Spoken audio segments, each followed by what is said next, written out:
question sur la paracha de cette semaine, le titre.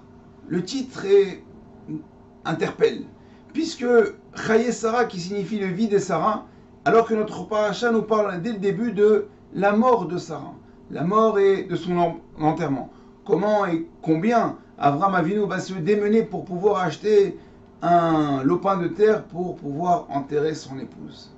Alors nous savons que dans de nombreuses religions, l'élite orthodoxe de ces religions est justement de vivre complètement séparés. Ils ne se marient pas, ils n'ont pas d'enfants, ne boivent pas, ils vivent complètement isolés. Ils revendiquent en fin de compte que le corps et l'âme ne peuvent pas faire un. Un tel comportement, une telle pensée est un affront pour Hachem. C'est lui dire en fin de compte que le corps que tu nous as donné n'est pas top. Il nous dérange dans notre service divin. Or, c'est tout le contraire. Justement, le juif a pour but de mener le corps au niveau de l'âme, et bien sûr pas le contraire, parce que si on amènerait le corps, l'âme au niveau du corps, chas v'shalom, alors l'âme s'enfuirait. C'est intéressant de remarquer que justement toutes nos mitzvot sont liées à la matérialité. Les tfilin, le sefer Torah, le shofar, les arbat aminim, le tzitzit, la nourriture, on voit comment les séodotes de Shabbat, les repas de Shabbat ont une importance majeure pour élever et nous élever dans ce jour si saint. C'est pour cela que notre paracha va s'allonger dans le récit de cette transaction immobilière historique. La Torah, comme nous savons, qui est si avare en mots, chaque lettre, chaque mot est pesé. Et là, la Torah ne lésigne pas sur les mots. Elle raconte des versets après versets. Avraham Avinu aussi qui dépense une somme colossale pour enterrer sa femme. On aurait pu croire que, après la vie, la mort, on prend le corps et puis on peut être bon pour le recyclage ou le mettre dans un vase. Non, chas v'shalom. Pour un juif, le corps d'un juif, il a tout son respect. Le corps qu'on appelle en fin de compte l'enveloppe de la Neshama. Et Sarah Imenu a justement réussi ce travail de faire entre le corps et l'âme. Elle a réussi justement à élever le corps au niveau de l'âme. Nous trouvons cette élévation dans les psukim, dans les versets.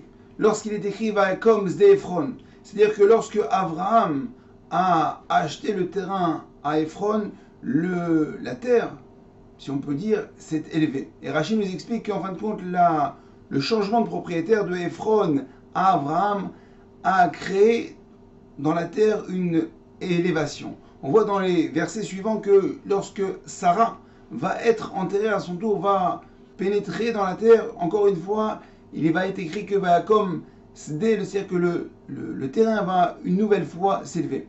Et le Zohar Kadosh dit dans le parashat Chaye Sarah que la terre a vraiment subi une vraie élévation lors de l'achat, donc du changement de propriétaire et de l'enterrement de Sarah. Nous apprenons de Sarah Imenu et de Avraham Avinu comment et combien il est important et il est en fin de compte le but de notre vie sur terre, c'est d'élever le corps au niveau de l'âme. Quand on dit Chaye Sarah, les vies de Sarah, puisque après cette vie dans Olam Hazé, elle va pouvoir encore continuer sa vie dans le Olam Haba.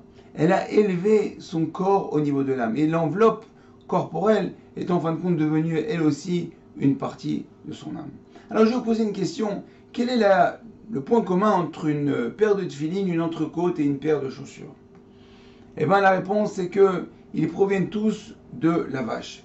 La seule différence c'est qu'une paire de tefillin, on va la respecter, on va faire attention à ce qu'elle ne tombe pas, on va prendre des précautions, elle est kadosh, on l'embrasse. Alors qu'une entrecôte, sauf si c'est de la viande de Kobe, peut-être que certains vont l'embrasser, vont faire en sorte qu'elle ne tombe pas par terre. Mais en tout cas, si elle tombe par terre, c'est pas grave, on la rince et puis on la repasse sur le gris. Et puis la paire de chaussures, elle passe sa vie par terre. Même ces trois éléments proviennent de la même vache. Alors comment se fait-il que la paire de tefillin reçoit-elle autant d'honneur et de kavod et de respect? Alors pour mieux comprendre, écoutez cette histoire incroyable que le Rav Widerman Shlita nous rapporte. C'est l'histoire d'une vieille chaussure qui a décidé de traîner en justice un Sefer Torah. Elle l'amène au Beddin. Alors le Beddin demande, quelle est ta réclamation? Pourquoi tu as traîné ce pauvre Sefer Torah au Beddin? Et dire, monsieur, Ce n'est pas normal. Ce n'est pas normal, c'est l'injustice la plus complète, la plus totale. Ah oui, mais pourquoi? Parce que le Sefer Torah et moi-même étions voués au même avenir. On a grandi dans la même étable. Moi j'étais une vache et lui aussi c'était une vache. On a grandi au même foin, à la même paille. On a reçu la même éducation. Sauf qu'un beau jour, il y a un shochet qui est venu et qui a pris mon ami. Il lui a fait l'abattage rituel. De cela, la viande a été servie sur des tables de Shabbat, de Yom Tov. Sa peau a été prise et ils en ont fait du parchemin. Ils en ont fait des tefilines, des Sefer Torah, des mezuzot. Et aujourd'hui, dès qu'il arrive, cette vieille amie, cette vieille copine, lorsqu'elle vient maintenant déguisée en Sefer Torah, tout le monde se lève, tout le monde la respecte, on paye pour la porter, on paye pour lire dedans, on l'embrasse, combien de kavod. Et puis, même quand elle devient obsolète, quand elle devient pas saoule, alors on va pas la jeter comme une vieille chaussure. On va l'enterrer à l'Agniza. En Bretagne, alors que moi, j'ai grandi avec elle. Mais c'est un Chinois qui est venu m'acheter. J'ai fini dans une usine. Et de moi, on est sorti une vingtaine de paires de chaussures. Mais bon, le même destin, chaque paire de chaussures, j'ai été piétiné toute ma vie. Et puis une fois que la paire de chaussures n'était plus à l'aise ou bien qu'elle commençait à dire bonjour, c'est-à-dire qu'il y avait des trous, et ben on m'a pris et puis j'ai fini dans une benne. Donc la chaussure crie et pleure en plein tribunal et dit « Trouvez ça juste qu'elle reçoit toutes ses honneurs, toutes ses bénédictions et moi, j'ai eu une vie de malheur et de malédiction. » Alors le Beddin se lève et répond à la chaussure et dit « Mais tu as oublié un détail.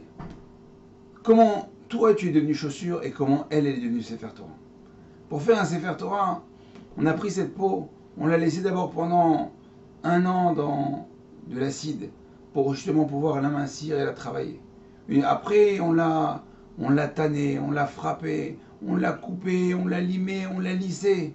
Combien d'étapes après étapes, ce sont des années pour obtenir ce parchemin beau et lisse. Ensuite, il y a un sofer qui est venu écrire, mais le sofer ne vient pas écrire comme on écrit une liste de courses. Il a d'abord étudié pour savoir comment écrire, quoi écrire, les intentions, les kavanotes. Et puis, chaque erreur, il devait réfléchir. Il devait écrire minutieusement, avec toute la kidusha, pour écrire ce Sefer Torah. Ce sont des mois et des mois d'écriture et de concentration. Alors que toi, on a pris ton cuir, on l'a mis dans une machine, et en l'espace de quelques minutes, est sortie une vingtaine de chaussures. La différence, petite chaussure, entre toi et le Sefer Torah, c'est que là, il y a eu du travail, là, il y a eu du sacrifice, là, il y a eu de la douleur, là, il y a eu des épreuves. Et donc, c'est pour ça que lorsque le Sefer Torah arrive, alors on se lève, on l'embrasse. Puis ce Sefer Torah, à l'intérieur, c'est toute une histoire, c'est toute une transmission, c'est tout un travail, c'est tout un héritage. Alors que toi, aujourd'hui, c'est ce modèle-là, demain, c'est un autre modèle. Tout le monde n'en a rien à faire. À Botaï, nous aussi, nous devons nous élever comme le Sefer Torah. On a aussi, justement, on va prendre des coups, on va prendre des épreuves, il va y avoir des difficultés. On va devoir, justement, travailler pour arriver à la hauteur du Sefer Torah. Et si on ne veut pas travailler, eh ben, on finira comme une vieille chaussure dans une benne. Donc, notre travail dans ce monde-ci, c'est élever la matière. Élever la matière, en fin de compte, c'est notre corps. Élever notre corps vers notre âme, faire un. Et peut-être j'aime que l'influence de la lecture de la paracha de cette semaine, Chayei Sarah, vienne nous donner les ressources que nous pourrons, Bezrat Hashem, puiser pour pouvoir élever notre corps au niveau de l'âme. Alors je vous dis bon travail, à très bientôt, Shabbat Shalom et Kol Tov.